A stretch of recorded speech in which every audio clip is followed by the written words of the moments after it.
It's the seventh day of our combat mission. There are 3 of us left from our group.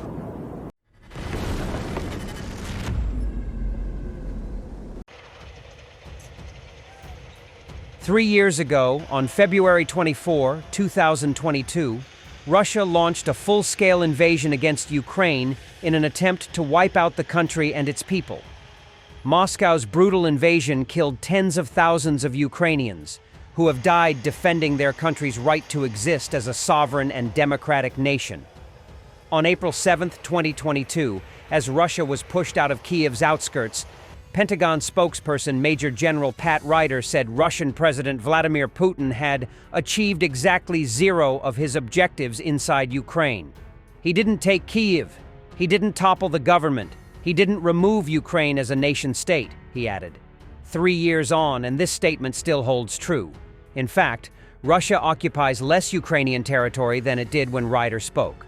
Before the start of the full-scale invasion, Russia occupied 7.1% of Ukrainian territory, according to U.S. intelligence assessments, consisting of the whole Crimean Peninsula and around 1/3 of both Luhansk and Donetsk oblasts. According to data from Ukrainian data journalism website Texty, the peak of Russian-occupied territory in Ukraine was in March 2022. On the 31st of that month, Moscow's forces controlled 167,223 square kilometers of Ukraine, just under 28% of the country's total land mass of 603,628 square kilometers. Due to the fast-moving nature of Russian advances in February 2022, there is no reliable data for how much land Moscow's forces fully controlled in the first few days of the full-scale invasion. Russia had advanced in the north, south, and east of Ukraine, with the northern push aiming to take the capital of Kyiv.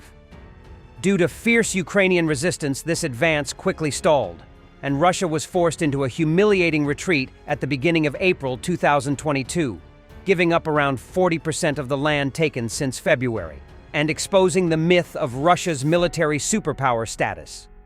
Moscow's initial advances in the south and east saw large parts of Zaporizhia, Kherson, Kharkiv, and Luhansk oblasts fall under Russian control.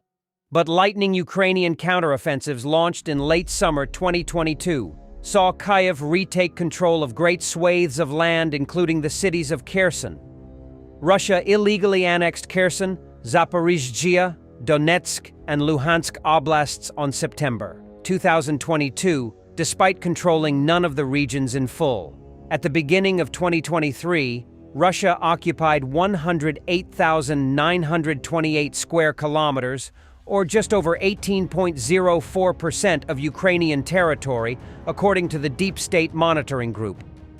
A long-anticipated Ukrainian counteroffensive launched in June 2023 stalled, and since then, the war in Ukraine has settled largely into one of attrition as Kyiv holds the line against Moscow's forces. One notable exception was Ukraine's surprise cross-border incursion into Kursk Oblast in August 2024. According to Russian General Staff Officer Sergei Rudsky, Ukrainian soldiers are in control of about 500 square kilometers, 193 square miles, out of 1,268 square kilometers, 490 square miles, initially seized by Kyiv. As of February 23, 2025, Russia occupies 112,333 square kilometers, 18.61% of Ukrainian territory, with the small gains made in grinding advances in eastern Ukraine taken at huge cost. According to Ukraine's General Staff, Russia has lost 868,230 troops in Ukraine since the beginning of its full-scale invasion. The figures do not specify killed or wounded, though the overall consensus is that it includes dead, wounded, missing, and captured. They are broadly in line with estimates from Western nations. Around 165,000 Russian troops have been killed since the launch of the full-scale invasion of Ukraine, according to a report by Meduza and Mediazona, independent Russian media outlets, on February 24. Russia's rate of advance has slowed over the last 3 months, and according to the Institute for the Study of War, at this speed, it would take Russia more than 83 years to capture the rest of Ukraine. Assuming that they can sustain massive personnel losses indefinitely, it added. 3 years of war have also cost Ukraine dearly. More than 46,000 Ukrainian soldiers have been killed on the battlefield since the start of Russia's full-scale invasion in February 2022, and 380,000 have been injured, President Volodymyr Zelensky said in an interview with NBC. The 810th Separate Marine Brigade received a batch of drones from the Ministry of Defense that are unfit for use. Most of the equipment is inoperative, which indicates the negligence of the command and raises suspicions of corruption. It seems that someone is making money on the purchase of used drones. Could it be? And also these boxes of Mavics, matrices, kamikazes, the repaired ones have been put here. All of this.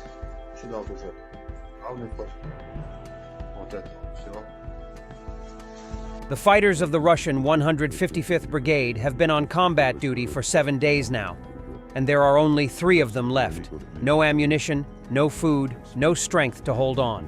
The Marines from the 155th Brigade over there from Kursk are in touch. I want to address the brigade command. I'm speaking as it is. It's the 7th day of our combat mission. There are 3 of us left from our group. Ammunition.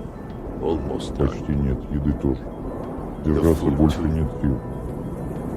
We have no strength left to hold on. If we are not relieved or reinforced, we simply won't survive here. That may explain why the ruble strengthened against the dollar recently. Putin is trying to project economic power to impress Trump and to project invulnerability. Poland's foreign minister reveals that recently, Putin has secretly sold off 100 tons of Russia's gold reserves. And can the European Union give such guarantees? It's not really a security organization. Well, Ukraine, remember, has 110 brigades in the field. They've destroyed most of Russia's tanks. They produced 1.5 million drones last year. They are going to produce 4.5 million drones this year.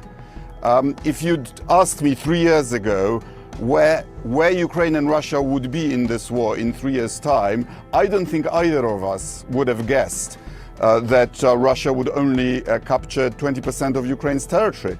And Putin, did you notice yesterday, interesting piece of news, has secretly sold 100 tons of Russia's gold. The Russian economy is getting into trouble. He has thrown everything he has in the last few months with these Pyrrhic victories, sacrificing thousands of soldiers to gain a village or two, precisely for this moment, to put himself in a position where he appears to be stronger than he is. Ukraine can fight on its own with our European support for the rest of this year, and I think Putin has to take this into account. Thanks for watching, and don't forget to subscribe.